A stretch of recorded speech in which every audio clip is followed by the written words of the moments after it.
Trump and Musk are killing veterans. You cannot cut the Veterans Administration by 25%. Mr. Trump suffered a terrible medical condition during the Vietnam War. He was not able to serve. The condition is called treachery and stupidity. So we're all going to be suffering at the hands of not necessarily this puppet, but the interests that are in control, including this guy. And then there's supposed to be a second puppeteer that is Vladimir Putin, but he couldn't show up today. So, and I think that as democracies, we've been sisters forever. We've had plenty of people fight and die for our right to vote, for our right to have a say in our governments. The power hungry have seized our country and our nation, those and they're with seizing major our wealth. democracy. This is Putin's plan to destroy and disrupt the West and the Western alliances. And he's got the perfect puppet. When you make friends with your enemies and enemies of your friends, that is problematic. And I am here to support all those people who are fighting for their jobs, for their health insurance, for Medicare, Medicaid, Social Security, housing, interest rate, food, $8 a dozen eggs, sending their kids to school, buying clothes, celebrating holidays. People are just suffering because there is no money. Buying a car if they need one, making it to work. 200,000 people have lost their jobs. So let's add them to the unemployment list and food stamps and Medicaid. And let's see where we're going to get with that. As it says here, Trump and Musk are killing veterans. You cannot cut the Veterans Administration by 25%, already done, and try to shrink it down to 50%. You cannot take people who have fought and become wounded and have long-time illnesses, PTSD, and who are in our veterans hospitals and boot them out onto the street. This is what these cruel, thoughtless, we want to call them human beings, but we've got to understand that Mr. Trump suffered a terrible medical condition during the Vietnam War. He was not able to serve. The condition is called treachery and stupidity, and so many of the people in his cabinet are suffering from that today. I don't mean to be unkind to them, but they are ignorant and know not what they do. The last time someone said that, dear God, forgive them, they know not what they do. It was the last person who was standing up for humanity. So we have to realize this. And we have to honor our journalists and our videographers who are taking this message worldwide. Right. Now on Wednesday, the tariffs were imposed and announced. There was worldwide, there was a shock. Allies were again in shock. Allies like India, who could be great partners when you have to counter China. What do you have to say on that? I've lived in Calcutta for almost 2 years. Today it is Calcutta.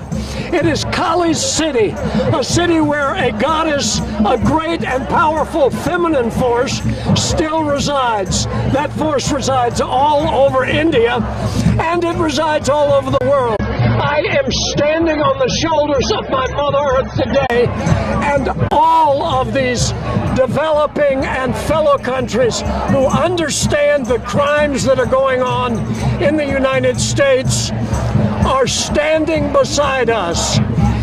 All of us, 20, 30, 40,000 people here at the Washington Monument today are saying, this will not stand.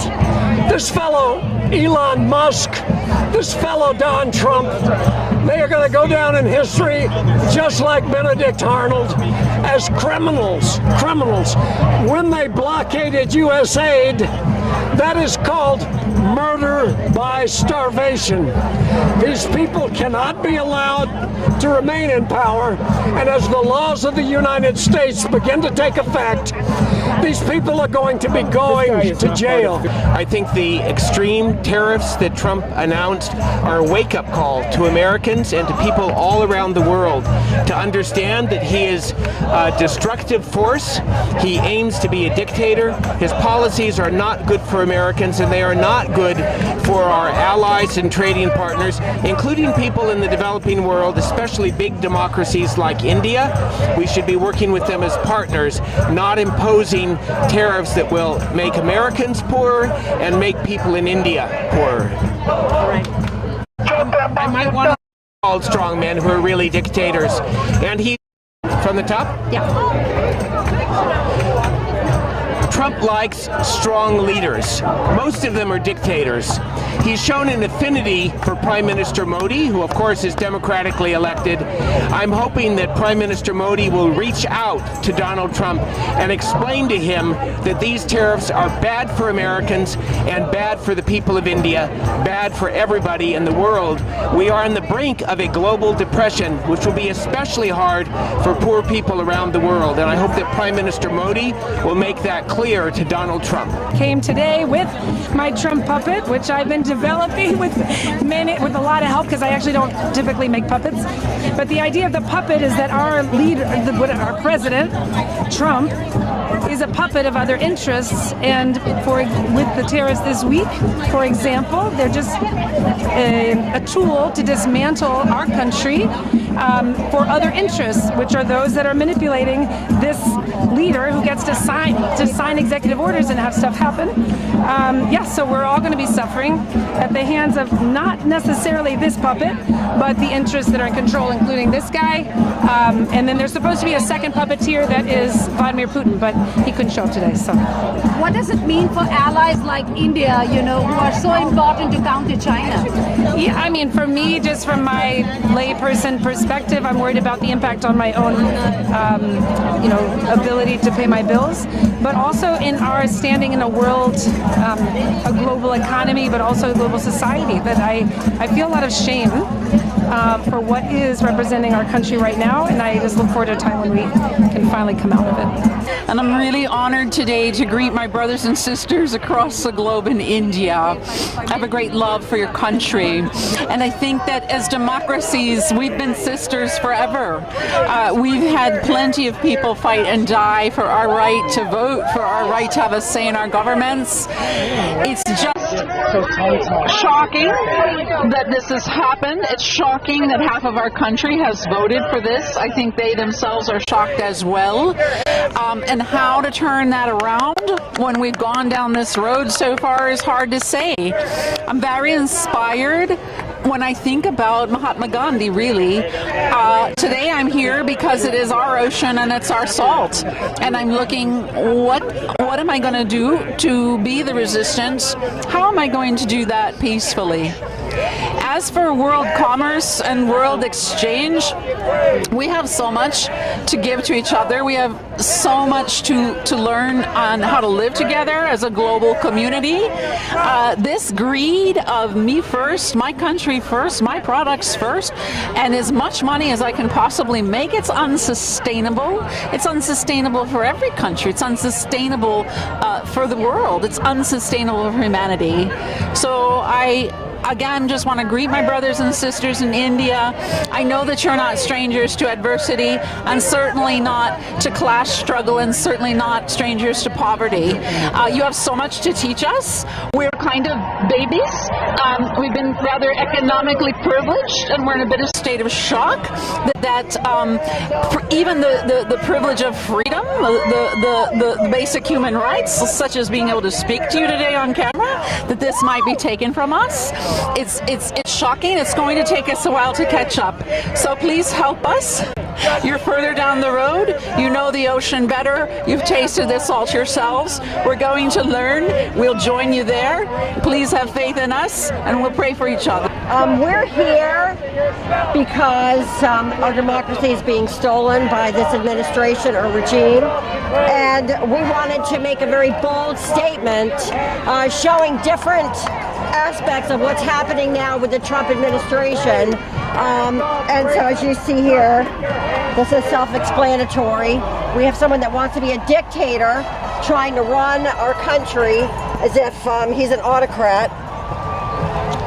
This is, I think, the hands-off, everything that the administration is trying to do right now, putting their hands on everything, stripping us of all of our rights as a country. I'm not sure what. When this country was founded on the openness of gathering the huddled masses of those who were distraught, those were put down, those who were disadvantaged, and our country was open to those seeking asylum. We feel now that our country, who was at one time harboring the masses, are now being punished for that, and feeling almost as if the Statue of Liberty and liberty itself is no longer welcome here. And it's disheartening especially for somebody who grew up in a household where everybody was welcome, to now feel like people in this country some people are no longer welcome. Put the mic up. The overreach of Donald Trump and the fights that are in the court systems now, it seems like he wants to be the dictator that he is acting like. The brolarchy is really demonstrates how those who have power hungry have seized our country and our nation, those and with they're major seizing our wealth. democracy. What I believe is going on, this is Putin's plan to destroy and disrupt the West and the Western alliances. And he's got the perfect puppet in Trump. And so he's got Trump doing his dirty work by putting these tariffs.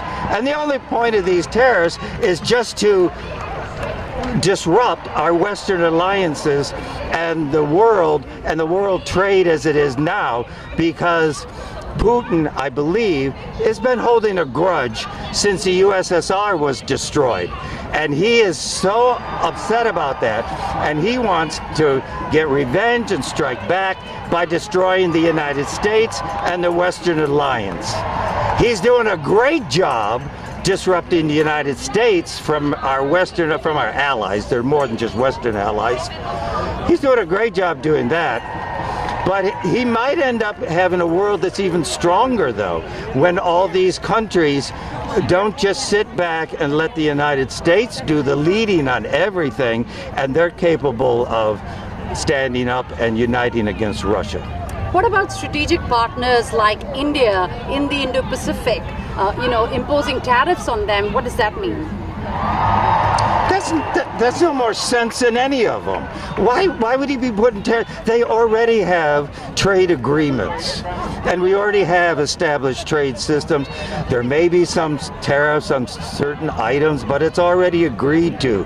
This is all strictly to isolate the United States and disrupt us from all our peaceful alliances. Has nothing to do with India. Has nothing to do with the other countries in the Pacific. Has almost nothing to do with us and them. This is just Putin's way of striking back, and he's got a hold of the government here in the United States, which is a very powerful tool. In part, I'm here, and this dovetails with your question, because when you make friends with your enemies and enemies of your friends, that is problematic. And when you further reinforce that through tariffs, which, by the way, do not benefit the American people at all, then this is problematic at every level, ideologically, economically, and morally. So this is why I'm here.